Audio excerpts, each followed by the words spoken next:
हमारे इस YouTube channel के सेगमेंट फास्ट न्यूज में आप तमाम का इस्तकबाल है। इस वीडियो में आप देख सकते हैं कम मिनटों में बहुत ज्यादा खबरें। तो आइए शुरू करते हैं वीडियो को और देखते हैं आज की ताजा तरीन खबरें। निजाम हैदराबाद के शख्सी स्विमिंग पूल फलकनुमा की सीढ़ियों वाली बॉली की बहाली। शहर हैदराबाद और इसके तरफ के इलाकों में तारीखी सीढ़ियों वाली खदीम बॉलियों की बहाली के काम जारी हैं। इसके एक हिस्से के तौर पर हैदराबाद मेट्रोपॉलिटन डेवलपमेंट अथॉरिटी यानी हमदा ने शहर के फलकनुमा बस डिपो में वाक़ सीढ़ियों वाली बॉली की बहाली की तजवीज़ पेश की। ये बॉली तकरीबन 300 साल कदीम है।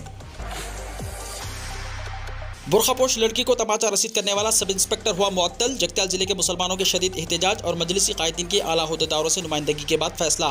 तेलंगाना के जगत्याल शहर में बुरखापोश लड़की को तमाचा रसीद करने और इसकी मां के साथ बदतमीजी करने के वाक़े में महकमा पुलिस ने तादेबी कार्रवाई के तहत खाती sub inspector police Jagtial rural police station Anil को मुअत्तल कर दिया है। इस वाक़े के बाद जगत्याल जिले के अलावा तेलंगाना के कई इलाकों में मुसलमानों ने शदीद एहतजाज किया था और खाती सब इंस्पेक्टर के खिलाफ कार्रवाई का मुतालबा किया था। इस वाक़े की इत्तला के बाद सदर मजलिस बैरिस्टर असदुद्दीन ओवैसी MP ने जिले SP से बातचीत की थी और कार्रवाई करने का मुतालबा किया था। सदर मजलिस की हिदायत पर आज मजलिस के रुकन असम्बली जनाब जाफर हुसैन मिराज ने करीमनगर, जगत्याल और निजामाबाद के मजलिसी कायदीन के साथ जगत्याल का दौरा किया और मुतासरा लड़की से मुलाकात करते हुए तफसीलात हासिल की। इनके हमरा करीमनगर मजलिस के सदर गुलाम अहमद हुसैन, साबिका डिप्टी मेयर अब्बास समी, निजामाबाद के मजलिसी कायदीन इदरीस, जगत्याल मजलिस के सदर यूनुस नदीम, कोरटला मजलिस के सदर मोहम्मद साबिर और दीगर मौजूद थे। बाद अज़ा मजलिसी कायदीन ने जिले SP और DSP से मुतासरा लड़की के साथ मुलाकात करते हुए इस वाक़े पर शदीद एहतजाज किया और खाती सब इंस्पेक्टर के खिलाफ सख्त कार्रवाई करने का मुतालबा किया, जिस पर inspector general multi zone 1 Chandrashekhar Reddy ने सब इंस्पेक्टर अनिल की मुअत्तली के अहकाम जारी कर दिए। SSC और इंटरमीडिएट एग्जाम्स में अक़लियती अक़ामती इदारों के शानदार रिजल्ट्स बी शफीउल्लाह ने कहा। तेलंगाना में SSC और इंटरमीडिएट एग्जाम्स में अक़लियती अक़ामती स्कूल सोसाइटी के इदारों के तलबा ने शानदार मुजाहरा किया है। सेक्रेटरी तेलंगाना अक़लियती अक़ामती स्कूल सोसाइटी बी शफीउल्लाह के मुताबिक 204 अक़ामती स्कूलों और जूनियर कॉलेजेस ने जारी साल भी बेहतर नताइज का रिकॉर्ड बरकरार रखा है। SSC एग्जाम्स में 60 स्कूलों का रिजल्ट 100% रहा, जबकि अक़ामती स्कूलों के मजमूई नताइज 95% रहे। इंटरमीडिएट एग्जाम्स में 30 अक़ामती जूनियर कॉलेजेस का नतीजा 100% रहा, जबकि जूनियर कॉलेजेस का मजमूई नतीजा 84.4% दर्ज किया गया। हैदराबाद इंटरनेशनल एयरपोर्ट पर आज़मीन हज के काफिलों की सहूलियात का जायजा। हज 2023 के लिए तेलंगाना आज़मीन हज की परवाज़ों का 7 जून से आगाज़ होगा। हैदराबाद इंटरनेशनल एयरपोर्ट से विस्तारा एयरलाइंस की खुसूसी परवाज़ों के जरिए तेलंगाना आज़मीन हज की रवानगी अमल में आएगी। एयरपोर्ट पर आज़मीन हज की रवानगी के लिए खुसूसी टर्मिनल की मसाई की गई है ताकि आज़मीन हज को रवानगी और वापसी के मौके पर कोई दुश्वारी ना हो। सदरनशीन तेलंगाना हज committee Mohammed Salim, executive officer B Shafiullah ने आज एयरपोर्ट के खुसूसी टर्मिनल का दौरा करते हुए रवानगी और वापसी के मौके पर इंतजामात का जायजा लिया।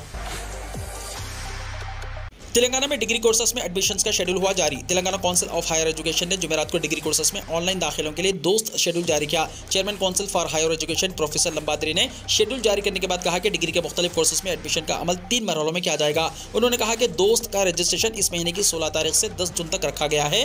वेब ऑप्शन इस महीने की 20 तारीख से 11 जून तक दिए जाएंगे और डिग्री की सीटें पहले मरहले में 16 जून को अलॉट की जाएंगी। रजिस्ट्रेशन का दूसरा मरहला 16 से 26 जून तक दस्तियाब होगा और 16 से 27 जून तक वेब ऑप्शन देना होगा और दूसरे मरहले में 30 जून को सीटें अलॉट की जाएंगी। वाज़ेह किया गया है कि रजिस्ट्रेशन का तीसरा बैच 1 से 5 जुलाई, वेब ऑप्शन 1 से 6 जुलाई तक दिया जाएगा और तीसरे मरहले के दाखिले की सीटें 10 जुलाई को अलॉट की जाएंगी। उन्होंने कहा कि रजिस्ट्रेशन के लिए पहली किस्त में 200 रुपये अदा करने होंगे, दूसरी और तीसरी किस्त में 400 रुपये रजिस्ट्रेशन फीस अदा करनी होगी। काउंसिल ऑफ हायर एजुकेशन के चेयरमैन ने ऐलान किया कि पहले सेमेस्टर की क्लासेस 17 जुलाई से होंगी।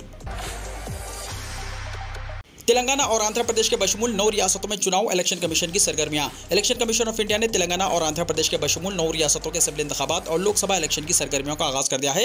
लोकसभभा और असेंबली इलेक्शन के लिए मुश्तरका इंतखाबी निशान के सिलसिले में सियासी पार्टियों से दरख्वास्तें तलब की गई हैं। इंतखाबी निशान, रिजर्वेशन एंड अलॉटमेंट से मुतल्लिक़ अहकामात साल 1968 के मुताबिक 2023-24 में होने वाले लोकसभा और असेंबली इंतखाबात में हिस्सा लेने वाली सियासी पार्टियों से मुश्तरका इंतखाबी निशान की दरख्वास्तें तलब की गई हैं।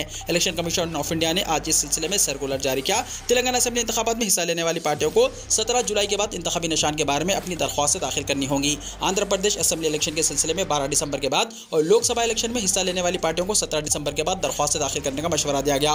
आइंदा 1 साल में तेलंगाना, आंध्र प्रदेश, मिजोरम, छत्तीसगढ़, मध्य प्रदेश, राजस्थान, सिक्किम, अरुणाचल प्रदेश और उड़ीसा रियासतों के असेंबली इंतखाबात के अलावा लोकसभा इंतखाबात मुनक्किद होंगे। तेलंगाना असेंबली की मियाद 16 जनवरी 2024 को खत्म होगी, जबकि आंध्र प्रदेश असेंबली की मियाद 11 जून 2024 को खत्म होगी। लोकसभा की मियाद 16 जून 2024 तक है। इलेक्शन कमीशन ने वाज़ेह किया है कि अगर किसी रियासती असेंबली की मियाद की तकमील से पहले तहलील कर दिया जाए तो इस दिन से नोटिफिकेशन की इजराई तक 5 दिन पहले सियासी पार्टियां इंतखाबी निशान के बारे में दरख्वास्तें दाखिल कर सकती हैं।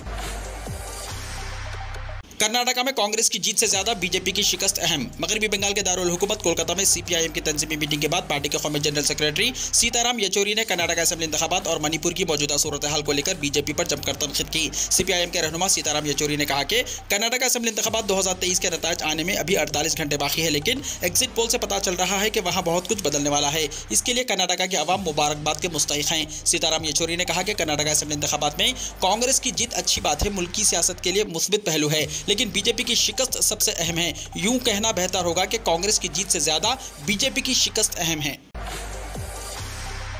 अमृतसर में धमाकों के इल्जाम में 5 अफराद गिरफ्तार। पंजाब के अमृतसर में वाक़ गोल्डन टेम्पल के करीब रात 12 बजे के दरमियान एक जोरदार धमाके की आवाज़ सुनाई दी थी। इस धमाके के बाद लोगों में खौफ व हिरास फैल गया।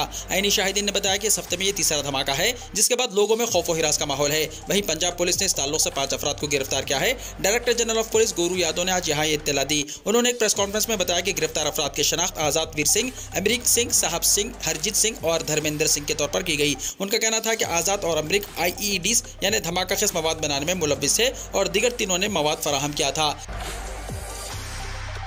कर्नाटका मुस्लिम तहफ़्फ़ुज़ात। अमित शाह के बयानात पर सुप्रीम कोर्ट का इजहार नाराज़गी। सुप्रीम कोर्ट ने कर्नाटका मुस्लिम तहफ़्फ़ुज़ात पर मरकज़ी वज़ीर दाखिला अमित शाह के अवामी बयानात पर सख्त एतराज़ किया और कहा कि जो मामला अदालत में ज़ेर तस्फ़िया हो, इस पर इजहार ख्याल और बयानबाजी की इजाज़त नहीं दी जा सकती। सुप्रीम कोर्ट ने कहा कि हम इस तरह मसले को सियासी रंग देने की इजाज़त नहीं दे सकते, जबकि हम इस मामले की समाअत के लिए तैयार हैं। Justice KM Joseph, justice BV Nagarathna और जस्टिस एहसानुद्दीन अमानुल्लाह पर मुश्तमिल सहरुकनी बेंच ने कर्नाटका की इंतखाबी मुहिम में अमित शाह के 4% मुस्लिम तहफ़्फ़ुज़ात की बर्खास्तगी के बयानात से वाकिफ़ कराने पर ये रद्द-ए-अमल जाहिर किया।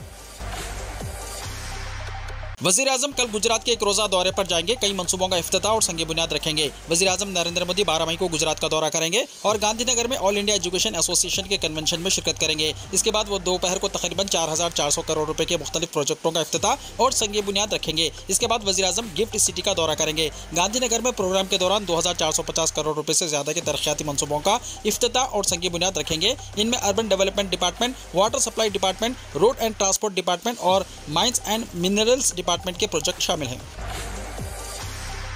सुप्रीम कोर्ट का फैसला दिल्ली की तरक्की को तेज करेगा, केजरीवाल ने कहा। दिल्ली के वज़ीर आला अरविंद केजरीवाल ने सुप्रीम कोर्ट के फैसले को जमहूरियत की जीत करार देते हुए कहा कि दिल्ली की तरक्की की रफ्तार कई गुना बढ़ जाएगी। मिस्टर केजरीवाल ने आज दिल्ली हुकूमत बमुकाबला मरकज पर सुप्रीम कोर्ट के फैसले के बाद ट्वीट किया कि दिल्ली के लोगों के साथ इंसाफ करने के लिए मेरी दिल की गहराइयों से सुप्रीम कोर्ट का शुक्रिया। इस फैसले से दिल्ली की तरक्की की रफ्तार कई गुना बढ़ जाएगी, जमहूरियत की जीत हुई। वाज़ेह है कि सुप्रीम कोर्ट में 5 जजों की बेंच ने कौमी दारुल हुकूमत में इंतजामी खिदमात के कंट्रोल को लेकर मरकज और दिल्ली हुकूमत के दरमियान जारी तनाज़े पर अपना फैसला सुनाया। इस फैसले में कहा गया है कि अफसरान की तैनाती और तबादले का हक दिल्ली हुकूमत के पास होगा। इसके अलावा इंतजामिया के कामों में लेफ्टिनेंट गवर्नर को मुंतखब हुकूमत के मशवरे पर काम करना पड़ेगा।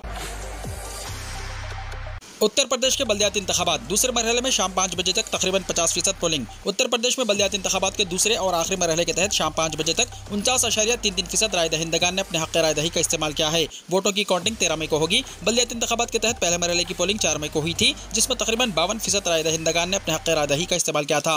रियासती इलेक्शन अफसर मनोज कुमार ने बताया कि दूसरे मरहले में शाम 5 बजे तक मजमूई तौर पर 49.33% राय दहिंदगान ने अपने हक़ राय दही का इस्तेमाल किया, जिसमें सबसे ज़्यादा फीसदी पोलिंग बागपत में 62.72% हुई, जबकि 39.07% पोलिंग के साथ कानपुर शहर में सबसे कम राय दहिंदगान ने अपने हक़ राय दही का इस्तेमाल किया। पाकिस्तान की सुप्रीम कोर्ट ने इमरान खान की गिरफ्तारी को गैर कानूनी ठहराया, फौरी रिहा करने का हुक्म सादिर किया।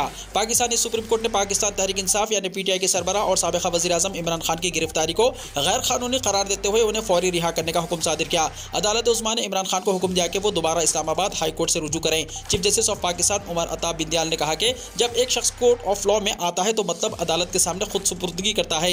हम समझते हैं इमरान खान की गिरफ्तारी गैर कानूनी है। इस्लामाबाद हाई कोर्ट कल केस की समाअत करे और हाई कोर्ट जो फैसला करे वो आपको यानी इमरान खान को मानना होगा। काबिल जिक्र है कि आज बाद दोपहर पाकिस्तानी सुप्रीम कोर्ट ने NAB यानी नेशनल अकाउंटेबिलिटी ब्यूरो को फटकार लगाते हुए हिदायत दी थी कि इमरान खान को 1 घंटे के अंदर अदालत में पेश किया जाए। तुर्किया में सदारती इंतखाबात से पहले सरकारी मुलाजिमीन की तनख्वाहों में ज़बरदस्त इजाफा। तुर्किया के सदर रजब तय्यिब एर्दोगान ने सदारती और पार्लिमानी इंतखाबात से चंद रोज़ पहले सरकारी मुलाजिमीन की तनख्वाहों में 45% तक इजाफे का ऐलान कर दिया है। गैर मुल्की मीडिया के मुताबिक तुर्किया में सरकारी महकमों में तकरीबन 50 लाख मुलाजिमीन काम करते हैं। रिपोर्ट्स के मुताबिक सदर रजब तय्यिब एर्दोगान इक़्तिसादी बहरान से निपटने के लिए शरह सूद में कमी के वादे पर इंतखाबी मुहिम चला रहे हैं। उन्होंने महंगाई की शरह को सिंगल हिस्से तक कम करने और मुआशी तरक्की को बढ़ाने का वादा भी किया है। गैर मुल्की मीडिया के मुताबिक 20 साल से इक़्तिदार में रहने वाले तुर्क सदर उर्दवान को इस मरतबा इलेक्शन में मुख्तलिफ चैलेंजेस का सामना है। वाज़ेह है कि तुर्किया में आम इंतखाबात और सदारती इलेक्शन के लिए वोटिंग 14 मई को होगी। जापान में 5.4 शिद्दत का जलजला, कई अफराद जख्मी। जापान के दारुल हुकूमत टोक्यो और गिरदोनवाह में जुमेरात को जलजले के झटके महसूस किए गए, जिसमें कई अफराद जख्मी हो गए। हुक्काम और मीडिया ने इत्तला दी। जापान की मौसमियाती एजेंसी ने बताया कि जलजले की शिद्दत 5.4 थी और इसका मरकज चिबा प्रेफेक्चर था। जलजले के बाद सुनामी की कोई वार्निंग जारी नहीं की गई। जापान की क्योडो न्यूज़ एजेंसी के मुताबिक जलजले की वजह से 4 अफराद जख्मी हो गए। वीडियो को लाइक शेयर कीजिए और हमारे इस YouTube चैनल को सब्सक्राइब करते हुए इसके बेल आइकॉन को प्रेस कर लीजिए ताकि ऐसी ही ताज़ा तरीन खबरों का नोटिफिकेशन सबसे पहले आपको मिलता रहे।